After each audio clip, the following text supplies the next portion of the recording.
Halo sahabat semua, hari ini gua dapat order mie goreng ulang tahun. Di sini cukup singkat aja, cuma bikin mie terus kita garnish, kita hias, udah jadi gitu aja. Pokoknya gua akan kasih tau kalian apa aja bahan-bahannya. Habis itu baru kita bikin mie goreng ulang tahun ini, guys.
Oke, ini dia bahan-bahannya. Di sini ada udang, ada ayam, toge, kol, daun bawang, sawi, dan di sini ada mie yang udah kita rebus. Terus ada beberapa bahan lagi, tapi semua sudah di-prepare. Jadi nanti setelah mie-nya jadi, baru kita akan lanjut ke proses-proses berikutnya.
Oke guys, jadi seperti yang kalian lihat, ini gue punya nampan yang udah gue kasihin daun pisang.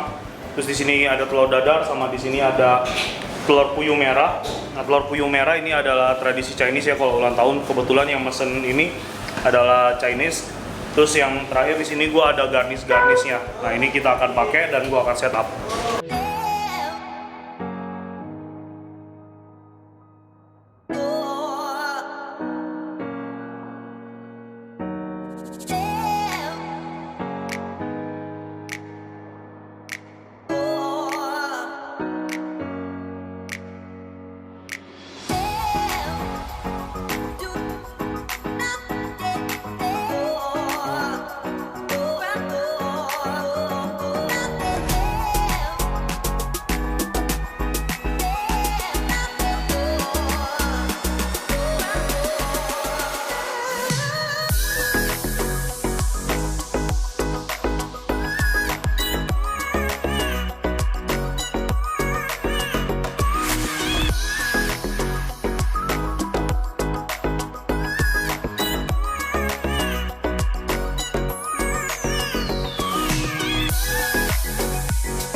Oke sahabat Koko Kuliner semuanya, ini mie goreng ulang tahun kita udah beres. Nah, ini adalah mie goreng ulang tahun yang sudah dipesan sama orang. Tapi untuk video kali ini menunya tidak bisa kita coba karena ini pesanan orang, bukan punya kita. Oke, terima kasih buat kalian semua yang udah nonton video hari ini dan tepatnya episode kali ini. Jangan lupa untuk klik like, subscribe, dan juga komen. Sampai ketemu lagi di video berikutnya. Bye.